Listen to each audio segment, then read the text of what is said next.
চাঁদনী metro স্টেশনের 5 number gate দিয়ে কিছুটা এগিয়ে গেলেই কাবিটস রেস্টুরেন্ট। এটা একটা টার্কিশ রেস্টুরেন্ট। এই রেস্টুরেন্টের ফেমাস একটা ডিশ হলো মাটন ওজি রাইস। এটা হচ্ছে মাটন আর রাইসের একটা দুর্দান্ত কম্বিনেশন দিয়ে তৈরি। এটা খেতে আমার মোটামুটি ভালোই লেগেছে, টেস্ট কিন্তু খুবই ভালো ছিল, একটু অন্য রকমের কিন্তু খেতে বেশ ভালো। আচ্ছা, এরপরে আমরা মাটনের যে ডিশটা নিয়েছি এটার নাম হচ্ছে মাটন টেস্টি। এটাতে তিন ধরনের বেল পেপার দিয়ে এই ডিশটা তৈরি ছিল, রেড, ইয়েলো আর গ্রিন।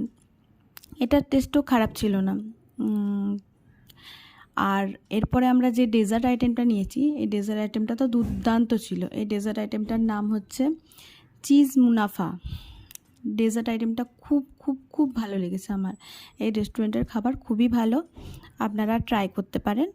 আর আমার এই ভিডিওটা ভালো লাগলে লাইক এবং সাবস্ক্রাইব করে দেবেন।